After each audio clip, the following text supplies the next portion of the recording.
Hello friends, how are you? I hope you all are doing great. So let's start new topic of corporate financial statement.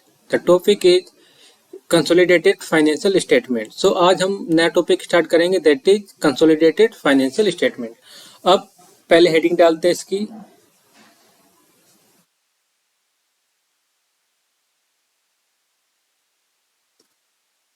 consolidated financial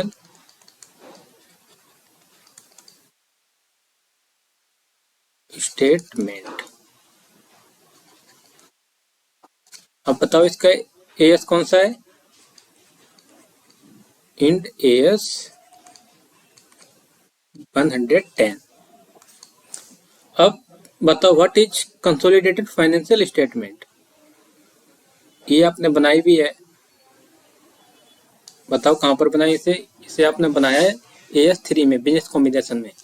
it mean so now tell me what is consolidated financial statement. Consolidated financial statement होता क्या है ये आप सीख भी चुके हो. अभी बिजनेस कॉम्बिनेशन पढ़ा था ना, उसमें हमने कवर किया था. उसमें बिजनेस कॉम्बिनेशन में जब हम बैलेंस शीट बनाते थे ना, वो कंसोलिडेटेड फाइनेंशियल स्टेटमेंट थी. अब कंसोलिडेटेड फाइनेंशियल स्टेटमेंट बनाने की रिक्वायरमेंट कब पड़ेगी, कब जरूरत पड़ेगी इसकी बताओ. जब एक एंटिटी उसकी जब कोई सब्सिडियरी होगी या सब्सिडियरी होगी, उस केस में क्या होगा, उसे कंसोलिडेटेड फाइनेंशियल स्टेटमेंट बनाने की जरूरत पड़ेगी. ओके, यहां पर लिखो पहले क्या,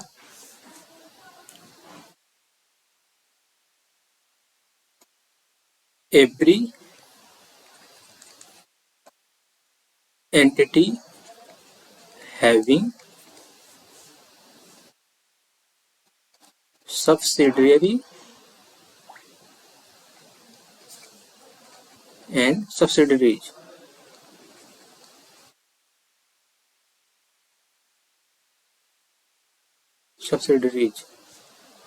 is required to prepare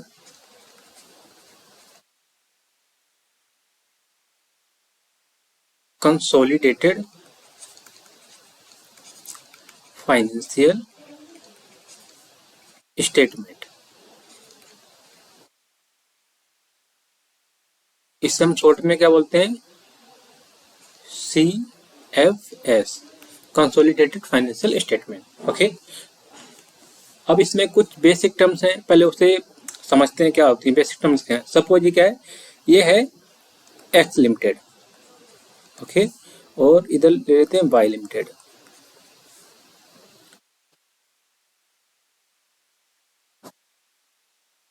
अब इसमें क्या किया, जो एक्स लिमिटेड है इसने इसमें 80% की क्या कर ली, शेयर होल्डिंग कर रखी है, इसके शेयर्स बाय कर रखे हैं. तो अब इसका कंट्रोल किसके हाथ में आ गया, एक्स लिमिटेड के हाथ में. तो इसे क्या बोलते हैं बताओ, इसे बोलते हैं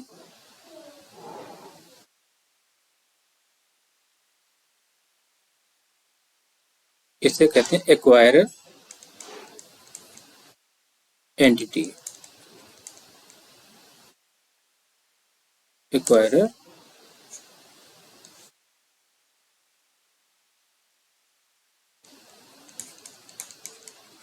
और इसे क्या कहते हैं, एक्वायरी.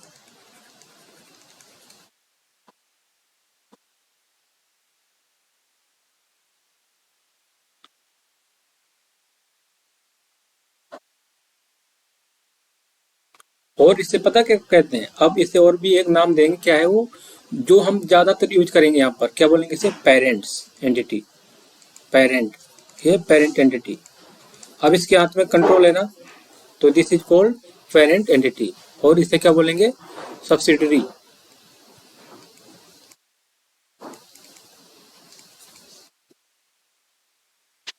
ओके, तो अब यहाँ पर क्या देखो, जब एक्स लिमिटेड ने 80% से होल्डिंग कर रखी है, तो अब इसका कंट्रोल किसके हाथ में चला गया, वाई लिमिटेड का एक्स के हाथ में चला गया. तो अब जो एक्वायरी है, अब ये क्या है, एक्वायरी एंटिटी. इसे क्या बोलते हैं, इसे बोलते हैं जो जिसने होल्ड कर रखे है, जिसके हाथ में कंट्रोल है, उसे कहते हैं पेरेंट एंटिटी. और जिसके शेयर होल्ड करके रखे हैं उसे क्या बोलेंगे बताओ, सब्सिडियरी एंटिटी. तो इसका मतलब क्या है, it means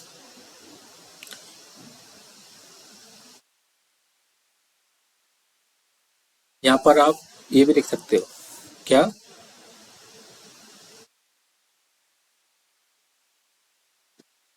x limited is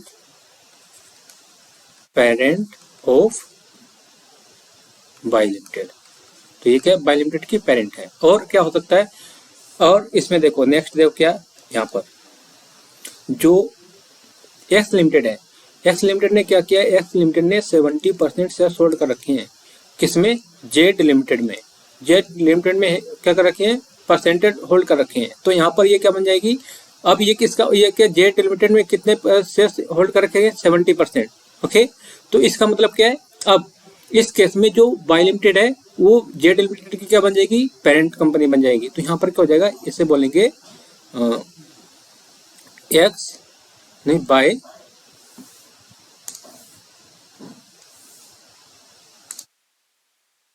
by limited is parent of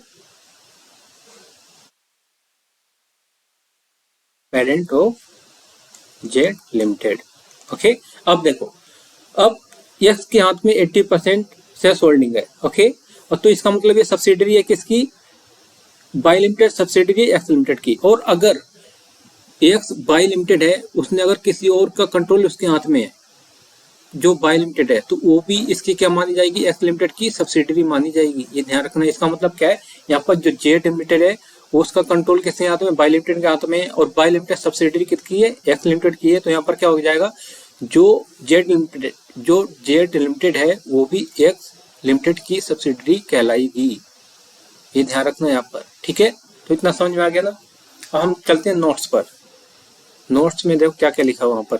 अब देखो नोट्स में क्या, देखो Indian AS 110 consolidated financial statement. अब इसमें वही लिखा जो मैंने पहला पॉइंट वहां लिखा ना, फर्स्ट क्या लिखा है, एवरी एंटिटी हैविंग सब्सिडरी और subsidiaries is required to prepare consolidated financial statement. और वही, अब इसमें क्या, जितनी भी एंटिटी हैं जिनकी कोई सब्सिडरी है या सब्सिडरीज हैं, उन सभी कंपनी को कंसोलिडेटेड फाइनेंशियल स्टेटमेंट प्रिपेयर करनी पड़ेगी, उन्हें रिक्वायर है प्रिपेयर करने की, ठीक है। अब ये एग्जांपल भी देता है यहाँ पर क्या, X1 और Y1। और यहाँ पर क्या है, जो इन्वेस्टर एंटिटी है ना, उसे इन्वेस्टर एंटिटी भी कहते हैं और एक्वायर एंटिटी भी कहते हैं, ठीक है। तो यहाँ पर क्या आ जाएगा, एक और ऐड कर लो, क्या आ जाएगा यहाँ पर, इन्वेस्टर एंटिटी। ये क्या बोलेंगे, इन्वेस्टर एंटिटी है, और इससे क्या बोलेंगे, इन्वेस्टी एंटिटी, ठीक है। तो अब क्या है यहाँ पर और उसके बाद क्या लिखा, देखो फिर वही सेम है, सब्सिडरी एंटिटी। तो ये क्या, नाउ अब क्या लिखा, अब देखो यहाँ पर लिखा है कि जो बाई लिमिटेड है उसने जेड लिमिटेड में क्या कर रखा है, इन्वेस्टमेंट कर रखी है। इन्वेस्टमेंट कितनी कर रखी है यहाँ पर, 60% की। तो 60% का मतलब यहाँ पर क्या जाएगा, subsidiary of Y limited as well as X limited. जो सब्सिडरी बाई लिमिटेड है ना, ये जेड लिमिटेड है, वो सब्सिडरी ऑफ किसकी है, ये बाई, जो जेड है वो सब्सिडरी किसकी होगी, बाई लिमिटेड की भी होगी और एक्स लिमिटेड की भी होगी। क्यों होगी, क्योंकि इसका कंट्रोल इसके हाथ में, जो X1 लिमिटेड का है ना, उसका हाथ में कंट्रोल किसका है, Y1 लिमिटेड का। और जो भी जितनी भी इसने क्या कर रखी है, जितनी भी कंपनी में कंट्रोल कर रखे हैं ना वाई लिमिटेड ने, वो सारी कंपनी इसकी X1 लिमिटेड की क्या बन जाएगी, यहाँ पर सब्सिडरी कंपनी बन जाएंगी। ओके, अब यहाँ पर देखो कंट्रोल की बात करते हैं। कंट्रोल का मतलब क्या है, तो पहले क्या होता था, जो कुछ इसमें इंडियन AS थे, वो इंडियन ही AS थे, AS उसमें क्या था, पहले हम क्या पढ़ा था, पहले हमने पढ़ा था कि अगर 50% से ऊपर शेयर होल्डिंग है तो इसका मतलब क्या, कंट्रोल किसके हाथ में है, जिसने 50% से ऊपर क्या कर रखा है, 50% से ऊपर का कंट्रोल ले रखा है, शेयर्स बाय कर रखे हैं, इन्वेस्टमेंट कर रखी है किसी अदर कंपनी में। तो उस केस में कंट्रोल किसके हाथ में आ जाता था, इन्वेस्टर की कंपनी, इन्वेस्टर एंटिटी के हाथ में। ओके, बट जब इंडियन AS आया तो इसमें कुछ और पॉइंट ऐड किए गए। अगर वो भी पॉइंट यहाँ पर सेटिस्फाई करेगा तभी वो क्या कहलाएगी, वो तभी उसे बोलेंगे investor entity, parent company. Okay, parent entity भी कहे उसे। तो उसके लिए क्या है, उसमें क्या लिखा है, देखो पहले कंट्रोल में क्या लिखा है, entity exposes itself to be variable return. अब जो एंटिटी है जिसने इन्वेस्टमेंट कर रखा है वो क्या है, अगर उसका कोई उस दूसरी जिसमें इन्वेस्टमेंट करा उससे कोई वेरिएबल रिटर्न मिल रहा है, तो अगर उससे कोई वेरिएबल रिटर्न मिलना चाहिए, ओके, तभी उसे क्या बोलेंगे, बताओ, पेरेंट एंटिटी। और क्या लिखा, entity having right over variable return, और जो वेरिएबल रिटर्न आ रहा है उस पर उसका जो जिसने इन्वेस्टमेंट कर रखी है, जिस एंटिटी ने, लाइक यहाँ पर एक्स ने कर रखी है और इसमें क्या है, कोई रिटर्न आ रहा है, इसके केस में बाय लिमिटेड में रखे, अब यहाँ पर कोई रिटर्न आ रहा है तो उस पर किसका राइट भी होना चाहिए, यस, अगर एक्स लिमिटेड का भी राइट है तो उस केस में तो उसे क्या बोलेंगे यहाँ पर, बताओ, तो यहाँ पर ही क्या जाएगा, कंट्रोल किसके हाथ में है, एक्स लिमिटेड के हाथ में है, ठीक है। और उसके बाद क्या है the ability to influence the return और अकाउंट ऑफ पावर, और क्या उसके पास एबिलिटी है क्या कि वो इन्फ्लुएंस कर सके रिटर्न को, जो जिसका उसने शेयर्स को बाय कर रखा उसके जो रिटर्न है उसे इन्फ्लुएंस कर सके, और उसके पास पावर क्या है, अकाउंट ऑफ पावर, उसके पास कुछ पावर्स हैं कंपनी के थ्रू दी गई हैं। तो उस केस में एक तो 50% का तो है ही क्राइटेरिया, ठीक है, और उसके बाद ये तीनों चीजें क्या होनी चाहिए, सेटिस्फाइड होनी चाहिए, तभी उसे क्या बोलेंगे, तभी बोलेंगे कि कंट्रोल किसके हाथ में है, जो इन्वेस्टर एंटिटी है और पेरेंट एंटिटी है, तभी उसे अज्यूम करेंगे कि उस किसके हाथ में कंट्रोल है, एक्स लिमिटेड के हाथ में, ओके।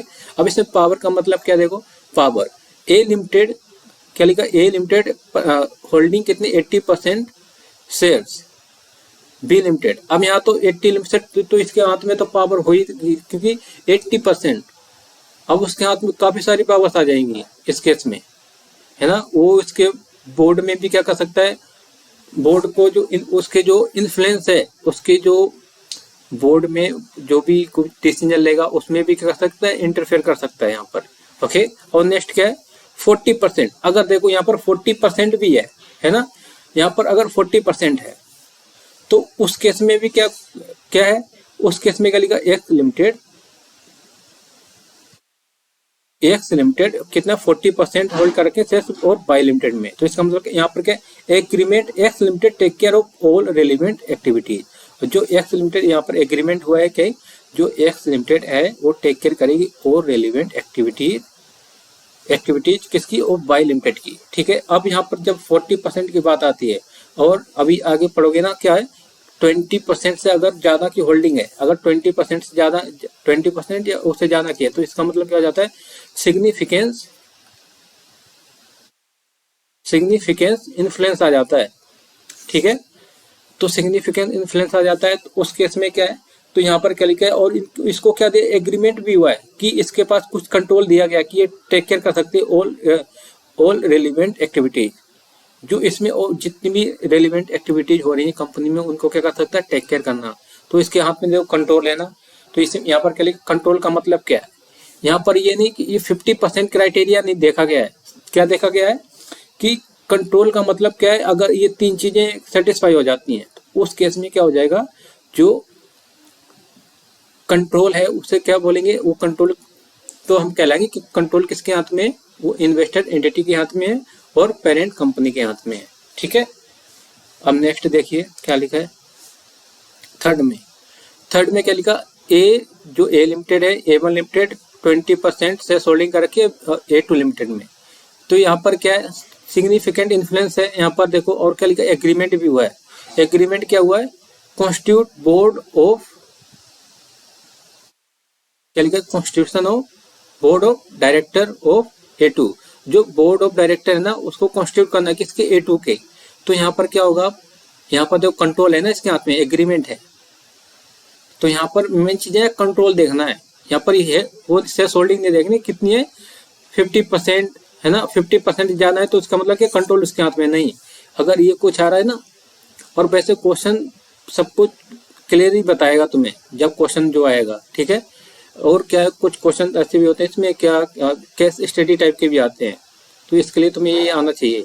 और क्या लिखा, एबिलिटी क्या, टू डायरेक्ट रेलिवेंट एक्टिविटी। अब इसके बाद एबिलिटी होनी चाहिए कि डायरेक्ट रेलिवेंट एक्टिविटी के लिए।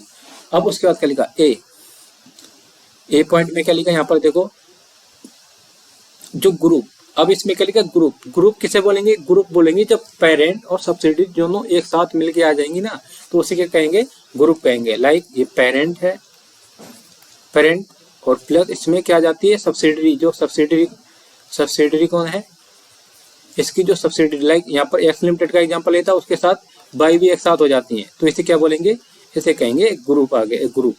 ओके, एक ग्रुप है। अब इसमें क्या कुछ एक्सेप्शंस भी हैं। एक्सेप्शन क्या है कि जिन्हें इसमें जो कंसोलिडेटेड फाइनेंशियल स्टेटमेंट है उसे बनाने की जरूरत नहीं पड़ेगी, वो कौन कौन से केसेस हैं, ठीक है। तो उसमें देखो क्या है, किस केस में ये कंसोलिडेटेड फाइनेंशियल स्टेटमेंट बनाने की जरूरत नहीं पड़ेगी। देखो क्या लिखा, कौन सी एंटिटी हैं जिन्हें CFS मतलब कंसोलिडेटेड फाइनेंशियल स्टेटमेंट नहीं बनानी है, तो कौन सी है। देखो अब यहाँ पे मैं एग्जांपल थ्रू के समझाता हूँ तुम्हें। अब देखो ये है ए लिमिटेड, ठीक है, ए लिमिटेड, और इसने क्या कर रखा है, इसमें शेयर होल्डिंग कर रखी है कितने की, 80% की बी लिमिटेड में, ठीक है। तो अभी क्या है, अभी ये पेरेंट कंपनी है ना, पेरेंट ऑफ बी लिमिटेड, ठीक है। अभी पेरेंट किसकी है, बी लिमिटेड की पेरेंट है, और ये क्या है, सब्सिडरी है, सब्सिडरी है ये। ओके, अब क्या होता है, क्या देखो यहाँ जो सी लिमिटेड है, सी लिमिटेड ने इसमें क्या कर रखी है, शेयर होल्डिंग कर रखी है 85% की। ओके, तो अब क्या हुआ, देखो अब ये भी जो ये है, ये भी क्या है, ये भी इसकी सब्सिडरी है, ये भी इसकी सब्सिडरी है, और जो ये होगी ना, ये भी इसकी क्या होगी, सब्सिडरी होगी। अब इस केस में देखो, अब इन दिस केस क्या होगा, इस केस में जब पेरेंट कंपनी है ना जो मिड में है, ए लिमिटेड, इसे कंसोलिडेटेड फाइनेंशियल स्टेटमेंट बनाने की जरूरत नहीं पड़ेगी, ये ध्यान रखना। इसका मतलब क्या हुआ, देखो तो यहाँ पर जो कंसोलिडेटेड फाइनेंशियल स्टेटमेंट बनाएगा, कौन बनाएगा, फाइनली वो बनाएगा सी लिमिटेड। ओके, तो यहाँ पर इसका मतलब क्या है, देखो यहाँ पर लिखा भी है, क्या लिखा है देखो। अब यहाँ पर देखिए क्या लिखा है, यहाँ पर जो ए लिमिटेड है उसने 70% की शेयर होल्डिंग कर रखी है बी लिमिटेड में। ओके, तो ये क्या है, जो ए लिमिटेड है वो पेरेंट्स है, और वो क्या है, वो या तो क्या हो सकती है, या तो पार्सली ओन्ड सब्सिडरी हो सकती है या होली ओन्ड सब्सिडरी।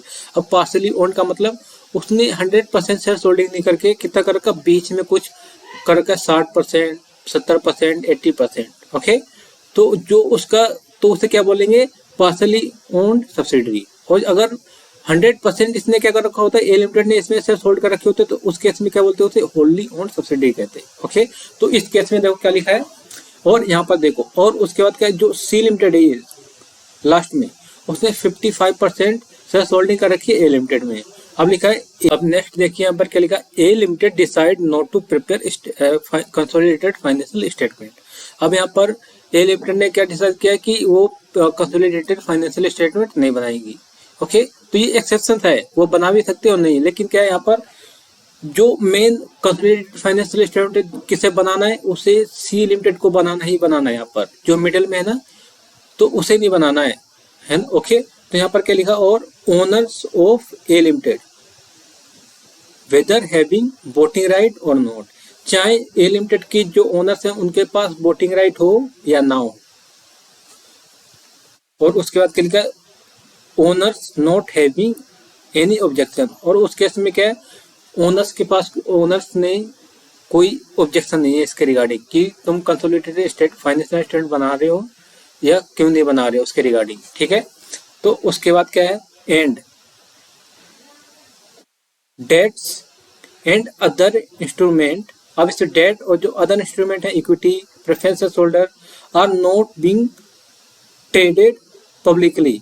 और इसमें क्या, जो डेट्स हैं और अदर इंस्ट्रूमेंट हैं तो उन्हें पब्लिकली ट्रेड नहीं कर सकते हैं इस केस में। और क्या लिखा, एंड ए लिमिटेड इमीडिएट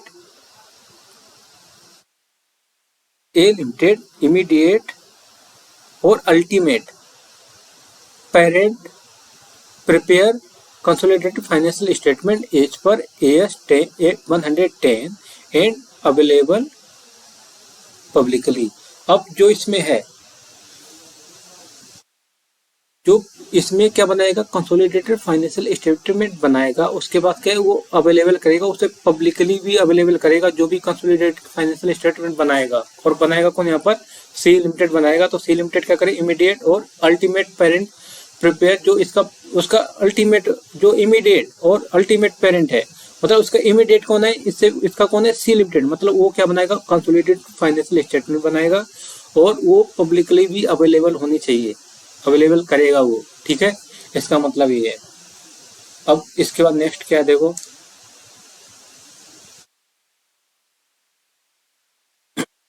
और इसमें एक और चीज है क्या, इसमें इसके बाद ये पॉइंट 1 है, इसके बाद पॉइंट 2 भी है। पॉइंट 2 में अब इसका जो ये तो फर्स्ट पॉइंट था, यहाँ पर ये फर्स्ट पॉइंट है। अब सेकंड पॉइंट में क्या है देखो, सेकंड पॉइंट में लिखा है इफ एन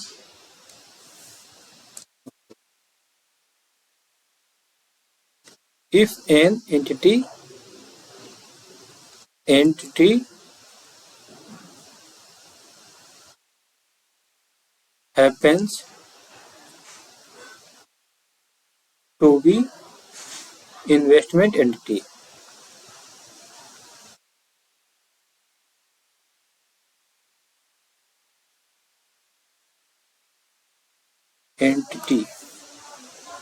not entity।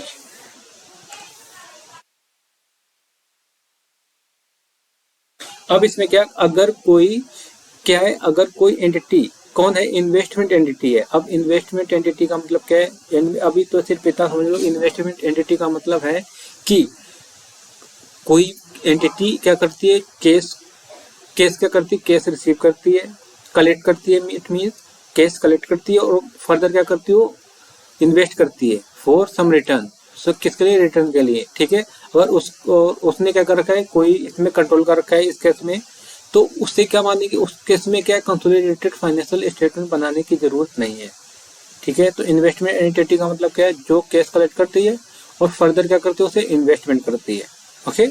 तो अब इसके बाद देखते हैं नेक्स्ट। अब देखो कंसोलिडेशन में क्या है, देखो इसमें अब अकाउंटिंग एस्पेक्ट आ गया है। अकाउंटिंग एस्पेक्ट में क्या लिखा, देखो consolidation will be start from the date when parent acquire control over subsidiary। अब कंसोलिडेट क्या लिखा, कंसोलिडेशन विल स्टार्ट, कब से कंसोलिडेशन स्टार्ट हो जाएगा, जिस डेट से क्या हो जाएगा, जिस डेट से पेरेंट अक्वायर कंट्रोल, जिस डेट में क्या हो जाएगा, पेरेंट के पास क्या आ जाएगा, कंट्रोल आ जाएगा, उसी दिन से कंसोलिडेशन स्टार्ट हो जाएगा किसका, ओवर सब्सिडरी, ठीक है। और उसके बाद लिखा on the date of acquisition of control we have to apply Ind AS 103 for the calculation of the following. अब जो अभी हमने पढ़ा था ना इंड AS 103, उसके लिए क्या है, अगर कंट्रोल आ जाता है, अगर किस दिन एक्विजिशन की डेट पर, तो उस केस में कुछ चीजें हमें कैलकुलेट करनी पड़ेंगी और उसके लिए हमें कौन सा इंड AS के थ्रू कैलकुलेशन करने बताओ, इंड AS 103 के अकॉर्डिंग। तो इसका मतलब क्या, 103 के अकॉर्डिंग करना है, कोई कंसिडरेशन है, कंसिडरेशन भी कैलकुलेट करना है, और क्या नेट असेट्स ऑफ सब्सिडरी, जो नेट असेट्स कैलकुलेट करनी है वो फेयर वैल्यू पे करनी है, ओके, फेयर वैल्यू पर नेट असेट्स जो सब्सिडरी की है, और उसके बाद value of non control interest, और इनसे तो पता ही है क्या होता है, नॉन कंट्रोलिंग इंटरेस्ट क्या होता है, गुडविल और गेन ऑन बार्गेन परचेज। अब यहाँ पर NCI एक बार बता देता हूँ, यहाँ पर अगर जिसने अगर बिजनेस कॉम्बिनेशन की क्लास नहीं देखी हो तो उसे भी समझ में तो आना चाहिए ना। तो यहाँ पर क्या होता है, जो नॉन कंट्रोलिंग इंटरेस्ट है, नॉन कंट्रोलिंग इंटरेस्ट, उसे शॉर्ट में क्या कहते हैं हम, NCI है ना, NCI कहते हैं शॉर्ट में, नॉन कंट्रोलिंग इंटरेस्ट। इसमें क्या लाइक A लिमिटेड है और ये है B लिमिटेड। तो अब A लिमिटेड ने इसमें कितनी होल्डिंग कर रखी है, शेयर होल्डिंग कर रखी है 80% की। अब रिमेनिंग कितनी बच गई है, बताओ कितनी रिमेनिंग, कितना पोर्शन बच गया, यहाँ पर कितना पोर्शन बच गया, 20%। तो यहाँ पर क्या है, जो 20% है that is known as NCI, non controlling interest, क्योंकि इस पर A लिमिटेड का कंट्रोल है ही नहीं, तो इसे क्या बोलेंगे, नॉन कंट्रोलिंग इंटरेस्ट कहेंगे, ओके। अगर यहाँ पर कितना होता है, इन्होंने 60% क्या कर रखी होती है, शेयर होल्डिंग कर रखी होती है, कितनी, 60%।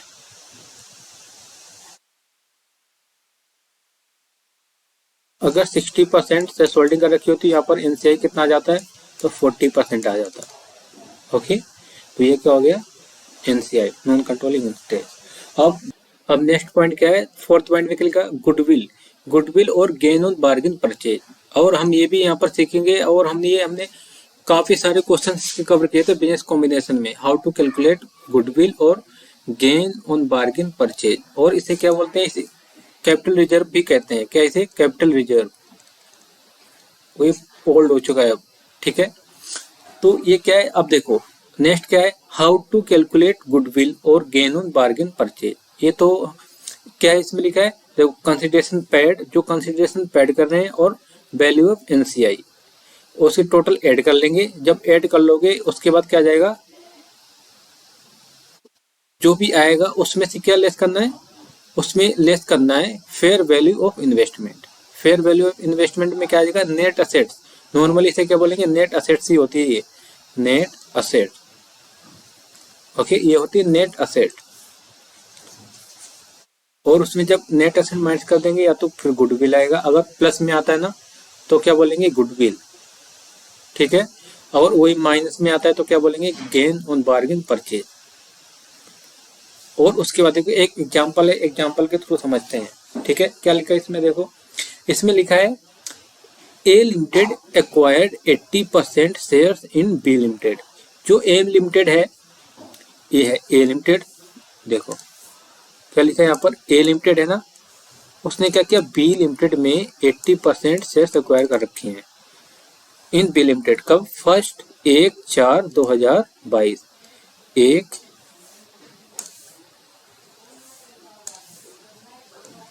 1/4/2022, ठीक है। और क्या लिखा, and paid consideration of ₹30 lakh. और इसने क्या दिया, कंसिडरेशन, इसने कितने का पेड किया है, 30 लाख का कंसिडरेशन पेड किया है, कितने का, 30 लाख का, ठीक है। अब उसके बाद क्या लिखा है, net assets of B limited है फेयर वैल्यू। अब इसमें बोले जो नेट असेट्स है किसकी, बी लिमिटेड की, वो फेयर वैल्यू पर है, कितनी है, 35 lakh. Fair value of assets, net assets कितनी है, 35 लाख, ठीक है। नेट असेट्स है 35 लाख। और उसके बाद क्या लिखा है, बी लिमिटेड है 50,000 शेयर ऑफ ईच 10 रुपीज, कितने, ऑफ 10 रुपीज ईच। 50,000 शेयर्स हैं, shares at the rate 10 rupees each है, ठीक है। और इसके बाद क्या लिखा है, उसके बाद लिखा है and hence market value of, इनकी मार्केट वैल्यू कितनी है, MKT पर शेयर कितनी है, 75 रुपीज, 75 रुपीज की है। कैलकुलेट गुडविल और गेन ऑन बार्गेन परचेज। अब यहाँ पर तुम्हें बताना है क्या, गुडविल कैलकुलेट करनी है और गेन ऑन बार्गेन परचेज। तो कैसे परचेज करोगे, तो इससे लिए क्या करना है, पहले देखो यहाँ पर कोई एनसीआई दिया है, पहले हमें क्या करना पड़ेगा, कैलकुलेट करना पड़ेगा एनसीआई, नॉन कंट्रोलिंग इंटरेस्ट। तो नॉन कंट्रोलिंग इंटरेस्ट पहले हम कैलकुलेट करते हैं। पहले तो हम क्या करेंगे, पहले हम कैलकुलेट करेंगे calculation of non controlling interest.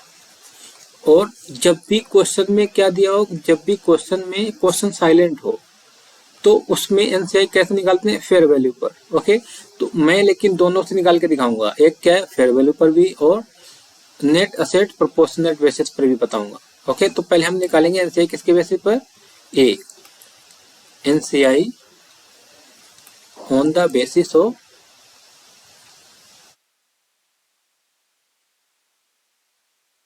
Fair value. Fair value की बेसिस पे पहले निकालेंगे। अब इसमें कैसे निकालेंगे, हम कैलकुलेट करेंगे एनसीआई। इसके लिए क्या, दो मेथड का थ्रू, टू मेथड हम क्या कर सकते हैं, एनसीआई कैलकुलेट कर सकते हैं। नंबर 1 क्या है, इसके अंदर भी एक पॉइंट लिख देते हैं, सब पॉइंट इसका क्या है, इसमें क्या है, number of shares held by NCI. NCI ने कितने नंबर ऑफ शेयर हेल्ड कर रखे हैं वो, और उसमें मल्टीप्लाई कर दो किसको, मल्टीप्लाई करना है किसको, बताओ।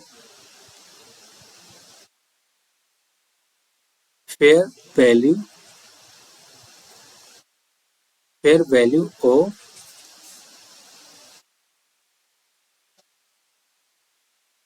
फेयर वैल्यू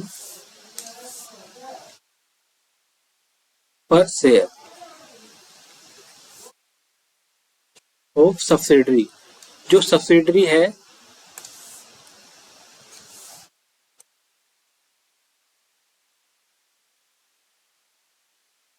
उसकी फेयर वैल्यू कितनी है।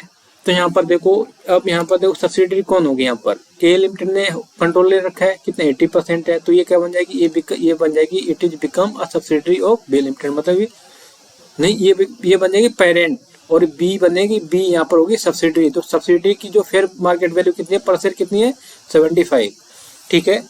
और उसके बाद और दूसरा मेथड क्या है, दूसरा है consideration, consideration, consideration paid by parent, parent के थ्रू जो कंसिडरेशन पेड किया जा रहा है उसमें परसेंटेज ऑफ एनसीआई, एनसीआई का कितना परसेंट है उससे मल्टीप्लाई करेंगे, और परसेंट ऑफ पेरेंट, पेरेंट का इसमें परसेंटेज कितना है उससे क्या कर देंगे, डिवाइड कर देंगे। तो हम करके देखें एक बार, दोनों मेथड से निकालेंगे, देखते हैं अगर इक्वल आना चाहिए, ठीक है। दोनों अगर दोनों मेथड से क्या आता है, इक्वल आता है, तो मतलब क्या हो जाएगा, हमने सही निकाला है। तो यहाँ पर क्या है, अब हम लिखेंगे, आंसर लिखो इसका क्या आएगा, एनसीआई, पहले से करते हैं, I'm going to use different colour of pen here. So अब देखो एनसीआई, अब इसमें देखो कितना है share holding, share total number of share कितने, 50,000 से, ओके, टोटल कितने हैं, 50,000, उसमें एनसीआई का देखो 80% तो होल्ड कर रखा है किसने, ए लिमिटेड ने। तो इसका मतलब यहाँ पर जो एनसीआई नॉन कंट्रोलिंग इंटरेस्ट होगा कितना होगा, 20% होगा, है ना। तो 20% होगा तो इसका 20% आ जाएगा, 20%, है ना।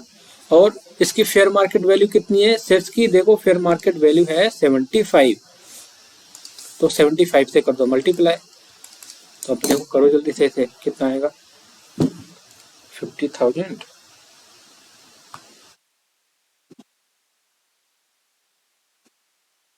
50,000 इंटू में 20% और उसको 75 से कर दो मल्टीप्लाई, ये आ रहा है 7,50,000, 7,50,000। और हम सेकंड वाले से भी करके देखो, और सेकंड वाले से भी करो। सेकंड वाले में क्या लिखा है, कंसिडरेशन, तो कंसिडरेशन कितना पेड कर रहे हैं, देखो कंसिडरेशन कितना है, 30 लाख, तो 30 लाख,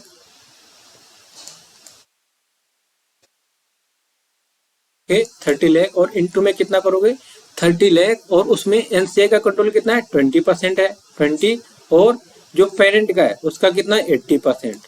तो करो 30 लाख इंटू में 20 डिवाइड बाय 80, यहाँ पर देखो कितना आया है, 7,50,000, यहाँ पर भी सेम ही आया है, ठीक है।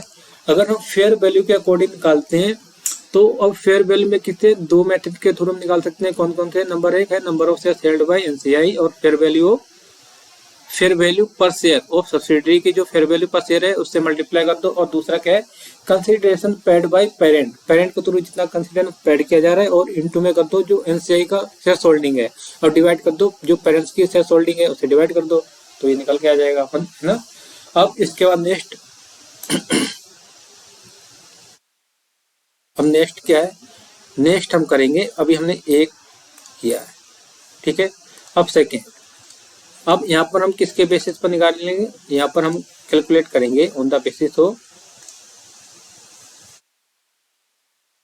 Calculation of NCI on the basis of net asset proportionate basis. जो नेट असेट प्रोपोर्शनेट बेसिस है इसमें तो बड़ा इजी है, इसकी जो नेट असेट्स है, पहले देखो इसमें तो गिवन है क्वेश्चन में कितना लिखा है, इसमें लिखा है fair value of net assets. Fair value of net asset कितनी है, 35 लाख है ना। ये देखो नेट असेट लिखा है ना, fair value of net asset ले लो कितनी है, 35 लाख। ओके, जब भी प्रोपोर्शनेट नेट एसेट्स बेसिस पर बोले तो इसका मतलब उसकी fair value of net asset calculate करनी है। अब नेट एसेट का मतलब क्या है, टोटल एसेट्स में से टोटल लायबिलिटी, जितनी भी लायबिलिटी उसे माइनस कर दोगे तो नेट एसेट्स आ जाएगा। अब इसमें जो एनसीआई की शेयर होल्डिंग है, एनसीआई की शेयर होल्डिंग कितनी है, यहाँ पर 20% है। तो कितना आएगा यहाँ पर करो, 35 लाख इंटू में 20%, तो इसे तो सिंपली ऐसे आ जाएगा 7 लाख। तो 7 लाख ये आ गया। तो इसका फॉर्मूला क्या बन जाएगा बताओ, net assets at fair value. अगर फेयर वैल्यू पे नहीं है तो जो बुक में दी हुई है ना, उसी से नेट असेट निकालेंगे, उसी को हम क्या कंसीडर करेंगे कि ये फेयर वैल्यू पर ही है। Okay, net at fair value और मल्टीप्लाई कर दो किसके, परसेंटेज ऑफ एनसीआई। तो क्या निकल के आ जाएगा, ये तो सिंपल है ना यहाँ पर एनसीआई निकालने का। अब हम निकालेंगे गुडविल और gain on bargain purchase.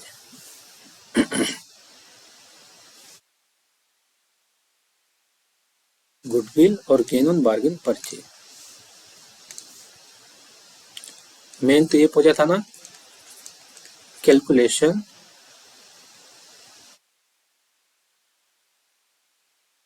Of goodwill and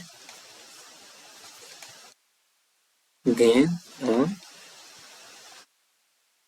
bargain purchase. Gain on bargain purchase देखो कितना आएगा यहाँ पर। तो इसमें पहले क्या बताया था मैंने, कंसिडरेशन। अब इसमें हमें दो टाइप से, जब हमने क्या किया है, जब हमने फेयर वैल्यू पर एनसीआई निकाला है और प्रोपोर्शनेट बेसिस पे भी निकाला है, तो दोनों के बेसिस पर हम अलग क्या गुडविल निकालेंगे। ओके, तो यहाँ पर क्या करोगे,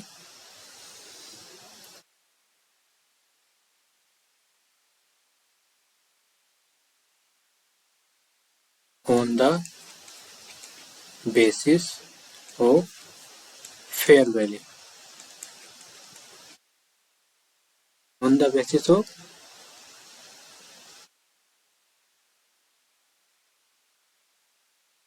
एनसीआई, यहाँ पर कहेगा NCI on the basis of net assets proportionate basis, that's it. Okay, तो अब क्या करोगे यहाँ पर, अब यहाँ पर कुछ रह ही नहीं है, अब सीधा कर दो क्या, कंसिडरेशन। कंसिडरेशन कितना था, कंसिडरेशन था 30 लाख, यही था ना, 30 लाख। ठीक है, और इसमें प्लस क्या करना है, एनसीआई।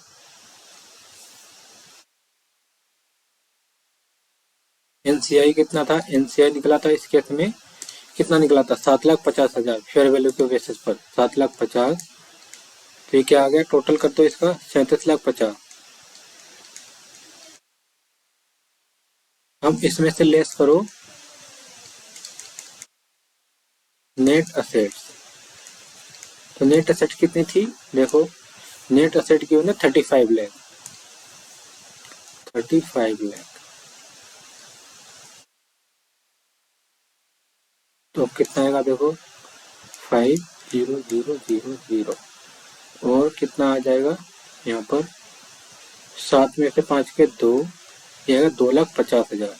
2,50,000 देखो यहाँ पर प्लस में आएगा, तो क्या बोलेंगे इसमें, गुडविल। मतलब कंसिडरेशन कितना, 37,50,000 और यहाँ पर, और नेट एसेट कितनी है, 35 लाख। तो हमें कितना ज्यादा देना पड़ रहा है यहाँ पर, तो जो ज्यादा देंगे ना वो क्या आ जाएगी, गुडविल।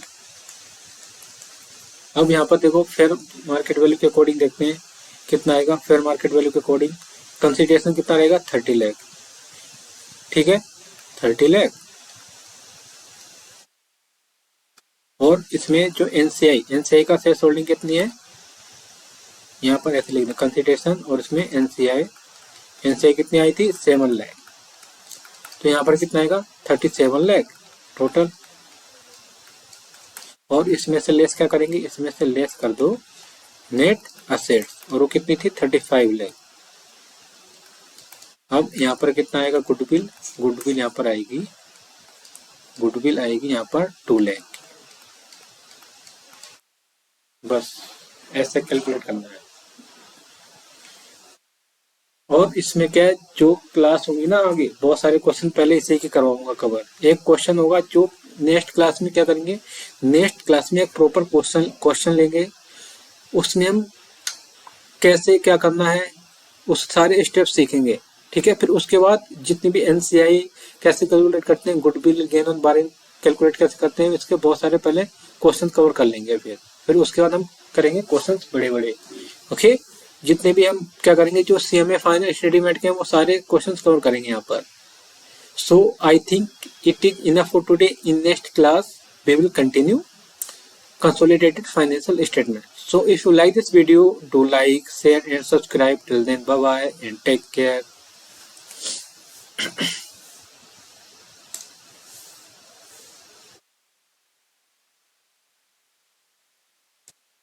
एक सेकेंड, एक क्वेश्चन था यहाँ, उसका स्टार्टिंग का आंसर यहाँ था। आप यहाँ से स्क्रीनशॉट ले सकते हो, स्क्रीनशॉट नहीं लेना, वीडियो पॉज करके लिखना है। ठीक है, बस दैट्स इट। बाकी हम नेक्स्ट क्लास में कंटिन्यू करेंगे।